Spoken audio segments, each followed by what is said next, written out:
പിതാവിന്റെയും പുത്രന്റെയും പരിശുദ്ധാത്മാവിന്റെയും നാമത്തിൽ ആമേൻ. അമ്മേ പരിശുദ്ധമേ, അമ്മേ പരിശുദ്ധമേ, ദൈവമാതാവേ, കൃപാസനത്തിലൂടെ ഞങ്ങൾക്കും ഞങ്ങളുടെ ദേശത്തിനും അമ്മ മധ്യസ്ഥം തേടി തന്ന എല്ലാ അനുഗ്രഹങ്ങൾക്കും കൃപകൾക്കും ഞങ്ങളിപ്പോൾ ഹൃദയം നിറഞ്ഞ നന്ദി പറയുന്നു. അമ്മേ പരിശുദ്ധമേ, ദൈവമാതാവേ, 2004 ഡിസംബർ 7-ാം തീയതി ഉച്ചകഴിഞ്ഞ് 2:30 കൃപാസനത്തിൽ സംഭവിച്ച അമ്മയുടെ പ്രത്യക്ഷപ്പെടലിനെ കുറിച്ച് തിരുസഭയ്ക്ക് സമർപ്പിച്ചിരിക്കുന്ന പഠനരേഖകളുടെ മേൽ സഭാത്മകമായ പഠനം ആരംഭിക്കുവാൻ ഞങ്ങൾ പ്രാർത്ഥിക്കുന്നു.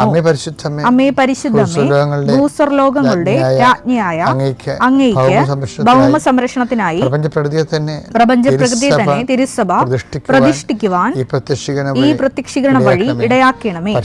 പരിശുദ്ധമ്മേ, ജപമാല മാതാവേ, സകല കൃപാസനം പ്രാർത്ഥനകളോടും ചേർത്ത് ഞങ്ങളിപ്പോൾ പ്രാർത്ഥിക്കുന്ന ഈ കുടുംബത്തിന്റെ പ്രത്യേക നിയോഗം അമ്മയുടെ പ്രത്യക്ഷീകരണത്തിന്റെ ഈ അനുഗ്രഹവേളയിൽ ഞങ്ങൾക്ക് സാധിച്ചു തരുവാൻ കനിയണമേ. വിശ്വാസ പ്രമാണം. സർവശക്തനായ പിതാവും ആകാശത്തിന്റെയും ഭൂമിയുടെയും സൃഷ്ടാവുമായ ദൈവത്തിൽ ഞാൻ വിശ്വസിക്കുന്നു. അവിടുത്തെ ഏകപുത്രനും ഞങ്ങളുടെ കർത്താവുമായ ഈശോ മിശിഹായിലും ഞാൻ വിശ്വസിക്കുന്നു. ഈ പുത്രൻ പരിശുദ്ധാത്മാവിനാൽ ഗർഭസ്ഥനായി കന്യകാമറിയത്തിൽ നിന്ന് പിറന്ന് പൊന്തിയോസ് പീലാത്തോസിന്റെ കാലത്ത് പീഡകൾ സഹിച്ച് കുരിശിൽ തറയ്ക്കപ്പെട്ട് മരിച്ച് അടക്കപ്പെട്ട് പാതാളങ്ങളിൽ ഇറങ്ങി മരിച്ചവരുടെ ഇടയിൽ നിന്ന് 3-ാം നാൾ ഉയർത്ത് സ്വർഗത്തിലേക്ക് എഴുന്നള്ളി സർവശക്തിയുള്ള പിതാവായ ദൈവത്തിന്റെ വലതുഭാഗത്തിരിക്കുന്നു. അവിടെ നിന്ന് ജീവിക്കുന്നവരെയും മരിച്ചവരെയും വിധിക്കുവാൻ വരുമെന്നും ഞാൻ വിശ്വസിക്കുന്നു. പരിശുദ്ധാത്മാവിലും ഞാൻ വിശ്വസിക്കുന്നു. വിശുദ്ധ കത്തോലിക്കാ സഭയിലും പുണ്യവാന്മാരുടെ ഐക്യത്തിലും പാപങ്ങളുടെ മോചനത്തിലും ശരീരത്തിന്റെ ഉയർപ്പിലും നിത്യമായ ജീവിതത്തിലും ഞാൻ വിശ്വസിക്കുന്നു. ആമേൻ. സുഖസ്ഥനായ ഞങ്ങളുടെ പിതാവേ, അങ്ങയുടെ നാമം പൂജിതമാകണമേ. അങ്ങയുടെ രാജ്യം വരണമേ. അങ്ങയുടെ തിരുമനസ് സ്വർഗത്തിലെ പോലെ ഭൂമിയിലും ആകണമേ. അന്നു വേണ്ടുന്ന ആഹാരം ഇന്ന് ഞങ്ങൾക്ക് തരണമേ. ഞങ്ങളോട് തെറ്റ് ചെയ്യുന്നവരോട് ഞങ്ങൾ ക്ഷമിക്കുന്നത് പോലെ ഞങ്ങളുടെ തെറ്റുകൾ ഞങ്ങളോടും ക്ഷമിക്കണമേ. ഞങ്ങളെ പ്രലോഭനത്തിൽ ഉൾപ്പെടുത്തരുതേ, തിന്മയിൽ ഞങ്ങൾ രക്ഷിക്കണമേ. ആമേൻ. നന്മ നിറഞ്ഞ മറിയമേ, സ്വസ്തി. കർത്താവ് അങ്ങയുടെ കൂടെ സ്ത്രീകളിൽ അങ്ങ് അനുഗ്രഹിക്കപ്പെട്ടവളാകുന്നു. അങ്ങയുടെ ഉദരത്തിൻ ഫലമായി ഈശോ അനുഗ്രഹിക്കപ്പെട്ടവനാകുന്നു. പരിശുദ്ധ മറിയമേ, തമ്പുരാന്റെ അമ്മേ, പാപികളായ ഞങ്ങൾക്ക് വേണ്ടി ഇപ്പോഴും ഞങ്ങളുടെ മരണസമയത്തും തമ്പുരാനോട് അപേക്ഷിക്കണമേ. ആമേൻ. രാവിലെയുള്ള പ്രാർത്ഥനയ്ക്ക് നമ്മൾ ഓരോ ദിവസത്തിന് വേണ്ട ഡെയിലി ബ്രെഡാണല്ല ഇത്. അപ്പം നിങ്ങൾ ഇപ്പോൾ ഓരോരോ സ്ഥലങ്ങളിലേക്ക് പോയെത്തില്ലേ, അപ്പോൾ ഓരോരോ വിഷയങ്ങളിൽ ഏർപ്പെട്ടില്ലേ. ഇപ്പോൾ ഉദാഹരണത്തിന് ഭവന നിർമ്മാണ തടസ്സമാണ്. അപ്പം നിങ്ങൾ അതിൻ്റെ സ്കെച്ചും പ്ലാനും രാവിലെ പ്രാർത്ഥനയ്ക്ക് കൊണ്ടുവരണം. അച്ഛൻ കുറിച്ചെടുക്കുമ്പോൾ തന്നെ ആദ്യം ഡോക്യുമെൻ്റ് പ്രാർത്ഥനയാണ്ട സമയമായിരിക്കും. നിങ്ങളുടെ കൊച്ചു പ്ലാനുകളും നിങ്ങളുടെ എല്ലാ രേഖകളും കർത്താവിൻ്റെ ദിവസം സമർപ്പിക്കുന്നു എന്ന് പറയും. അവർ നിങ്ങളുടെ വിദേശ യാത്രയ്ക്കൊക്കെ പോകണവരില്ലേ, അവിടെ ടിക്കറ്റുകൾ എടുക്കണം. ടിക്കറ്റുകൾ, പാസ്പോർട്ട്, രാവിലെയുള്ള ഡെയിലി ബ്രെഡ് പ്രാർത്ഥനയുടെ സമയത്ത്. അപ്പോൾ തന്നെ പരീക്ഷയ്ക്ക് പോകുന്നവർ അതിൻ്റെ ഹോൾ ടിക്കറ്റ് എടുക്കണം. ആശുപത്രിയിൽ പോകുന്നവർ അതിൻ്റെ ആശുപത്രിയുടെ ബുക്കില്ലേ, ആശുപത്രിയുടെ നിങ്ങളുടെ ഡയഗ്നോസിൻ്റെ പേപ്പറും മരുന്ന് പ്രിസ്ക്രിപ്ഷൻ പേപ്പർ ആവശ്യങ്ങൾ രാവിലെ എടുക്കണം. ആ മേഖലകളിലെല്ലാം കർത്താവിനത് പരിശുദ്ധമ്മയുടെ മാധ്യസ്ഥത്തിൽ ഇത് ഉടമ്പടി പ്രാർത്ഥന തന്നെ മറ്റൊരു അതിൻ്റെ ഭാഗമായിട്ട് വരുന്നതാണ്. അവർക്ക് വീഞ്ഞില്ല എന്ന് അമ്മ പറയുന്നിടത്ത് വെച്ച് മനുഷ്യൻ്റെ ഭൗതിക ആവശ്യങ്ങളുടെ മേൽ ദൈവത്തിൻ്റെ ശ്രദ്ധ ക്ഷണിച്ചുകൊണ്ട് കർത്താവിൻ്റെ അതിൻ്റെ അകത്ത് ഉൾപ്പെടുത്തി ആ വിഷയം നമ്മളെപ്പോലെ ദൈവത്തിൻ്റെ ആക്കിയെടുക്കുന്ന ഒരു സമർപ്പണ പ്രാർത്ഥനയാണ് രാവിലെ ഈ രേഖാപ്രാർത്ഥനയൊക്കെ ഉള്ളത്, ആ വിഷയം. പിന്നെ അതുപോലെ തന്നെ അച്ഛൻ പറഞ്ഞായിരുന്നു, നിങ്ങൾ ഇപ്പോൾ ഒരു പശുത്തൊഴുത്ത് കെട്ടാൻ പോയണമെന്ന് വിചാരിച്ചു. അപ്പോൾ ആ പ്രാർത്ഥന നിങ്ങൾ കൂരേണ്ടത് ആ സ്ഥാനത്ത് പോയി നിന്നാണ് കൂരേണ്ടത്.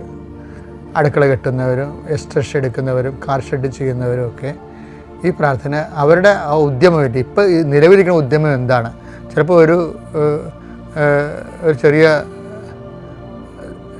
ഷോപ്പ് ചെയ്യുന്നവരായിരിക്കും, അപ്പം അങ്ങനെയുള്ളവർ ചില പലചരക്കട ചെയ്യുന്നവരായിരിക്കും, ചിലപ്പോൾ അതിന് കച്ചവടം ഇല്ലാതിരിക്കുന്ന അവസ്ഥയായിരിക്കും. അപ്പോൾ നിങ്ങൾ ആ പ്രാർത്ഥന കച്ചവട സ്ഥലം അടുത്താണെങ്കിൽ, കച്ചവട പീടിയൊക്കെ അടുത്താണെങ്കിൽ ആ ഷോപ്പിൽ പോയി നിന്ന് ആണ് ഈ പ്രാർത്ഥന കൂടേണ്ടത്. അപ്പോൾ എന്താണ് നിങ്ങൾ അനുഭവിക്കുന്ന പ്രയാസം, അത് ആ വിഷയവുമായിട്ട് ബന്ധപ്പെടുത്തി വേണം ഈ പ്രാർത്ഥന. അങ്ങനെ ഗുരുതരമായ വിഷയങ്ങളിരിക്കുന്നവർ, ഇപ്പോൾ കോടതിയിലെ കേസ് നടക്കണില്ലേ, അപ്പോൾ കേസ് നടക്കുന്നുണ്ടെങ്കിൽ കേസിൻ്റെ സമൻസ് ഉണ്ടെങ്കിൽ അത്, അതുപോലെ തന്നെ വക്കീലിന് കൊടുത്തിരിക്കുന്ന വക്കാലത്ത് ആ കേസിൻ്റെ അതിൻ്റെ കോപ്പി, എന്താണ് കോടതിയുടെ കോപ്പി കയ്യിലുള്ളത് അത് കയ്യിലുണ്ടാകണം.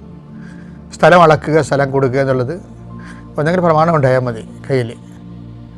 അതിൻ്റെ എഗ്രിമെൻ്റ് പേപ്പർ, പിന്നെ ഇൻ്റർവ്യൂവിനൊക്കെ പോവുകയാണെങ്കിൽ സർട്ടിഫിക്കറ്റ്, അതിൻ്റെ സർട്ടിഫിക്കറ്റ് കയ്യിലുണ്ടാകണം, ഫയലുണ്ടാകണം. അപ്പം ഇങ്ങനെ എല്ലാ ദിവസവും ഈ പ്രാർത്ഥന ഇതിൻ്റെ കൂടെ വരും. ഈ നമ്മുടെ രാവിലെയുള്ള ഡെയിലി ബ്രെഡ് പ്രാർത്ഥനയുടെ കൂടെ ഈ വിഷയങ്ങൾ രേഖകൾ സമർപ്പണ പ്രാർത്ഥന ഉണ്ടാകും. അത് നിങ്ങൾക്ക് മുട്ടനിക്കാൻ പറ്റുന്നൊരു മുട്ടയിൽ തന്നെ അത് പ്രാർത്ഥിക്കണം. ആദ്യത്തെ ഭാഗം അച്ഛൻ കുരിശെടുക്കുമ്പോൾ തന്നെ ഉള്ളത് ആദ്യമേ തുടങ്ങുന്നത് ഇതുപോലെയുള്ള രേഖകളെ സമർപ്പിക്കുന്ന പ്രാർത്ഥനയാണ്. അതിനുശേഷമാണ് പിന്നീട് രോഗികളെയൊക്കെ സംബന്ധിച്ച് ജീവിത വിഷയങ്ങളെ സംബന്ധിച്ച് പോകുന്നത്. ഒന്ന് ശ്രദ്ധിച്ചാൽ മതി, അത് അപ്ഡേഷൻസാണ് വന്നിരിക്കുന്നതാണ്. നമുക്ക് പ്രാർത്ഥിക്കാം. രേഖകളുള്ളവരൊക്കെ രേഖകൾ കയ്യിലെടുക്കുക. കർത്താവിൻ്റെ ഉന്നതമായ നാമത്തിന് സ്തോത്രം ചെയ്യുന്നു.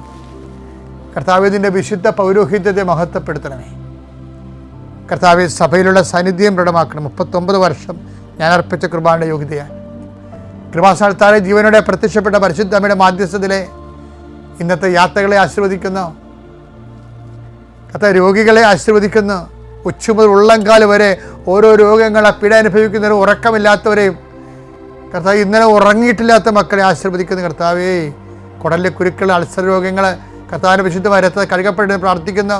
ഹൃദയത്തിൻ്റെ ബ്ലോക്കുകൾ ഓപ്പറേഷൻ നിശ്ചയിച്ചിരിക്കുന്നവരെ, സ്കാനിങ് റിപ്പോർട്ടിന് വേണ്ടി സ്കാൻ ചെയ്യാൻ പറഞ്ഞിരിക്കുന്നവർ, എക്സ്റേ എടുക്കാൻ പറഞ്ഞിരിക്കുന്നവർ, അവരെല്ലാം സങ്കടപ്പെടുന്നവരെല്ലാ മക്കളെയും അങ്ങേക്ക് ഞാൻ ഏൽപ്പിച്ച് പ്രാർത്ഥിക്കുന്ന കർത്താവേ. വിവാഹം ഒത്തുവരാത്തവർ കർത്താവെ, ഇതുവരെക്കും അഡ്മിഷൻ കിട്ടാത്തവരെ, ഇതുവരെക്കും അഡ്മിഷന് ആവശ്യമായ പണം കിട്ടാത്തവരെ, ഓരോരോ വിഷയങ്ങളിൽ വല്ലാത്ത വേദന അനുഭവിക്കുന്നവരെ കർത്താവിൻ്റെ തിരുസന്നിധിയെ സംബന്ധിച്ച് പ്രാർത്ഥിക്കുന്നു. കൂടെ ആ അപേക്ഷ സംഭവിക്കുകയും വർഷങ്ങളായിട്ട് മക്കളില്ലാതിരിക്കുകയും ചെയ്യുന്നവരെ, ഞങ്ങൾക്ക് ഈ ജന്മത്തിൽ മക്കൾ ഉണ്ടാകുമോ ഇല്ലയോ എന്ന് ഓർത്തിട്ട് വേദനപ്പെടുകയും ഇനി എന്തിനാണ് ജീവിച്ചിട്ടുള്ളത് വിചാരിച്ചിട്ട് ഈ മക്കളില്ല എന്നുള്ള വിചാരത്തിൽ ജീവിതം മൊത്തം പോയെന്ന് പറഞ്ഞാൽ മൗഢ്യമായിരിക്കുന്ന വിട്ടികളുടെ സുഖത്തിലിരിക്കുന്നവരെ കർത്താവെ, അവരെ ഞങ്ങൾ സ്പർശിക്കണം പ്രാർത്ഥിക്കുന്നു.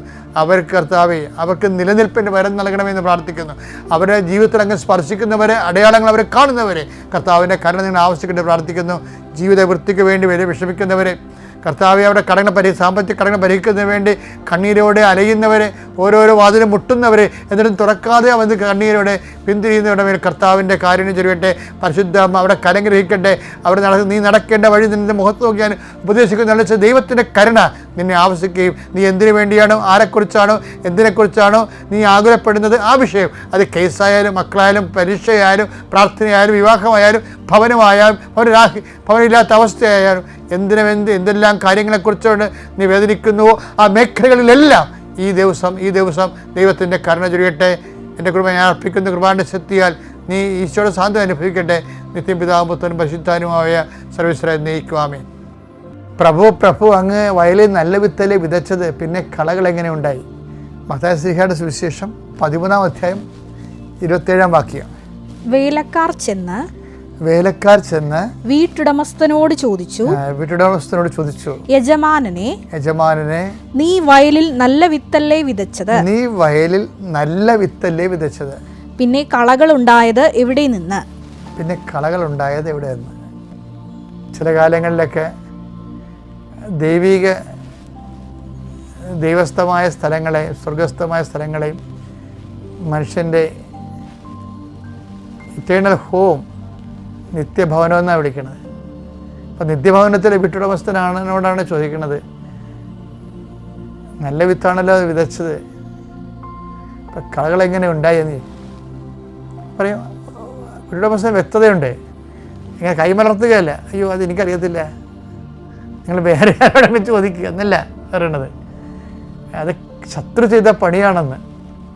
അപ്പം ശത്രു എപ്പോഴും പണി ചെയ്യുന്ന ആളാണ്.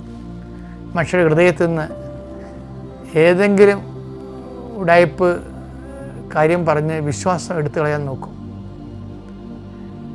കളകൾ അതിൻ്റെ കൂടെ തന്നെ വിതക്കാൻ നോക്കും. സമൂഹത്തിൽ തന്നെ വിശ്വാസികളും അവിശ്വാസികളും കാണും അല്ലേ? വിശ്വസിക്കുന്നതിൻ്റെ ഉള്ളിൽ തന്നെ ഇടയ്ക്കിടയ്ക്ക് അവിശ്വാസം ഉണ്ടാകുകയും ചെയ്യും. ഇപ്പോൾ കർത്താവ് പറഞ്ഞ കാര്യമല്ലേ, കളകൾ എങ്ങനെ ഉണ്ടായി. ചില ആൾക്കാരെ മറ്റുള്ളവരെ കാണുമ്പോൾ തങ്ങൾ ഈ ഒരു എന്താണ് യുക്തിവാദിയോ അല്ലെങ്കിൽ നിരീശ്വരവാദിയോ ആയിട്ടൊക്കെ മറ്റുള്ളവരുടെ അല്ലെങ്കിൽ ആ മുമ്പിൽ അറിയപ്പെടുമ്പോൾ ഇവർക്ക് ക്രെഡിറ്റ് കിട്ടും. ആ ക്രെഡിറ്റിന് വേണ്ടി അവർ ദൈവത്തെ പോലും തള്ളിപ്പറയും. അപ്പം അങ്ങനെ പലരൊക്കെ ഇരുന്ന് പറയുമ്പോൾ നമ്മൾ അതിൻ്റെ പുറത്ത് പോയി തല കൊടുക്കേണ്ട കാര്യമില്ല. ശരി പറയും, അവരും പറഞ്ഞാൽ ശരിയല്ലേ എന്ന് പറയും. അവരും പറഞ്ഞാൽ ശരിയല്ലേ എന്ന് പറയുമ്പോൾ അതിൻ്റെ അർത്ഥം എന്താ, നിനക്ക് അനുഭവങ്ങളില്ലാത്തതുകൊണ്ടല്ലേ അങ്ങനെ ഇപ്പം നിനക്ക് തോന്നണത്. ഞങ്ങൾക്കാർക്കും തോന്നിയില്ല, അപ്പം എന്നെപ്പോൾ തോന്നാത്ത ലക്ഷക്കണക്കിന് മനുഷ്യർ ഈ ഭൂമിയിലില്ലേ? അവർക്ക് എന്തുകൊണ്ടാണ് തോന്നാത്തത്? അവർക്ക് ലഭ്യമായ സാഹചര്യങ്ങളിൽ അവർ ദൈവത്തെ അന്വേഷിക്കുകയും പ്രാർത്ഥിക്കുകയും ആശ്രയിക്കുകയും ഒക്കെ ചെയ്യുമ്പോൾ അവർക്ക് അനുഭവങ്ങളുണ്ടാവും. മറ്റു ചിലർക്ക് അനുഭവങ്ങളില്ല. ചില ആൾക്കാർ അനുഭവങ്ങൾ ഉണ്ടെങ്കിൽ പോലും അവരത് അവരുടെ ഒരു ബിസിനസ്സും അവരുടെ നിലനിൽപ്പിനൊക്കെ വേണ്ടി തള്ളിപ്പറയും, അല്ലെങ്കിൽ എല്ലാം ഒന്നാണെന്ന് പറയും. ഇപ്പോൾ ഇതെന്താ പറയണമെന്ന് വെച്ചാൽ ഇതിനൊക്കെ ഒരു മറുപടി പറയുന്ന സംഭവം, അത് ശത്രു ചെയ്ത പണിയാണെന്ന് പറഞ്ഞിട്ട് അതവിടെ ക്ലോസ് ചെയ്യുന്നുണ്ടെങ്കിലും ബൈബിള് തുന്നിക്കെട്ടുന്ന സമയത്ത് ബൈബിൾ ക്ലോസ് ചെയ്യുന്ന സമയത്ത് ഇതിനൊക്കെ എല്ലാം ഈ അക്കൗണ്ട് എല്ലാം അഡ്രസ്സ് ചെയ്യാതെ ബൈബിൾ ക്ലോസ് ചെയ്യത്തില്ല. അതാണ് എൻ്റെ രസം. ബൈബിൾ ക്ലോസ് ചെയ്യണത് എവിടെയാണ്? വെളിപാട് ക്ലോസ് ചെയ്യണത്. ഔദ്യോഗികമായിട്ട് വെളിപാട് ഷട്ട് ഡൗൺ ആകണത് വെളിപാടിൻ്റെ പുസ്തകത്തിൽ തന്നെയാണ്. അവിടെ ഇതിനൊക്കെ മറുപടി പ്രഭു അങ്ങ് നല്ല വിത്തലെ വിതച്ചത്, പിന്നെ കളകൾ എങ്ങനെ ഉണ്ടായി എന്ന് ചോദിക്കുമ്പോൾ അത് ശത്രു ചെയ്ത പണിയാണെന്ന് പറഞ്ഞവിടെ നിർത്തുകയാണ്. പക്ഷേ വെളിപാട് വരുമ്പോൾ അത് ബൈബിൾ കൺക്ലൂഷൻ എഴുതുമ്പോൾ ആദ്യം നടന്ന പണ്ടെടുത്ത കേസുകൾ എടുക്കും. നമ്മളവർക്ക് ആ കേസ് തള്ളിക്കളഞ്ഞെന്ന്, ശത്രുവിൻ്റെ പേരിൽ അതങ്ങനെ എഴുതി തള്ളിയെന്ന് പറയും. അങ്ങനെ എഴുതി തള്ളത്തില്ല. മത്തായിയുടെ സുവിശേഷത്തിൽ 13:27 അത് ശത്രു ചെയ്ത പണിയാണെന്ന് പറഞ്ഞ് തള്ളിക്കളഞ്ഞ സാധനം, അതിന് ആ കേസ് തള്ളിക്കളയാതെ തന്നെ ആ കേസ് മാറ്റിവെക്കണേ ചെയ്തത്. മാറ്റിവെച്ചിട്ട് എന്താ ചെയ്യണത്? വെളിപാടിൻ്റെ പുസ്തകത്തിൽ വരുമ്പോൾ ആ കേസ് വീണ്ടും എടുക്കും. കാര്യം ഇനി ബൈബിളിൽ വെളിപാട് ലാസ്റ്റ് വെളിപാടല്ലേ, വെളിപാട് 3:8 നിന്റെ പ്രവൃത്തികൾ ഞാൻ അറിയുന്നു. നിന്റെ പ്രവൃത്തികൾ ഞാൻ അറിയുന്നു.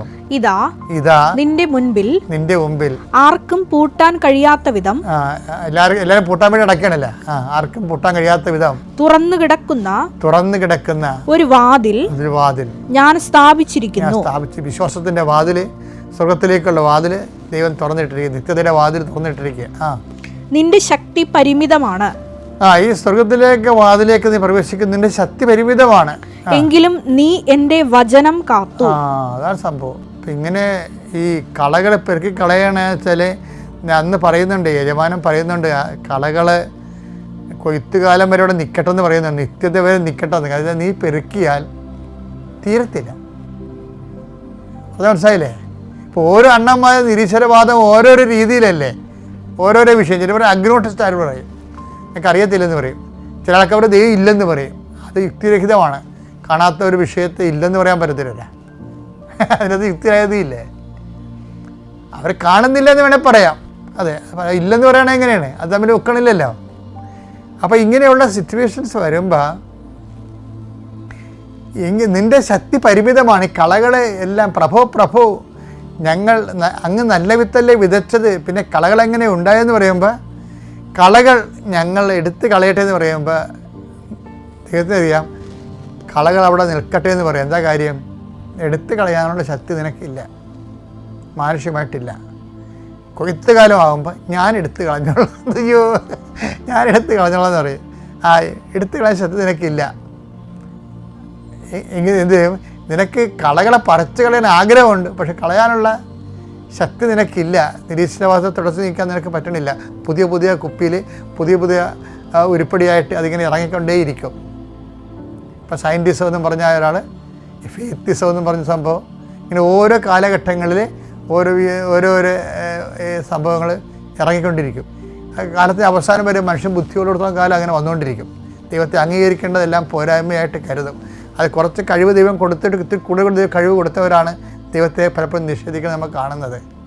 അപ്പോൾ അതുകൊണ്ട് അതാണ് എങ്കിലും അവിടെ 3:8 വായിച്ചേ. എങ്കിലും നീ എൻ്റെ വചനം കാത്തു. അതാണ് എങ്കിലും. ഇതാണ് നിന്റെ ശക്തി പരിമിതമാണെങ്കിലും നീ എന്ത് ചെയ്ത്? എങ്കിലും നീ എൻ്റെ വചനം കാത്തു.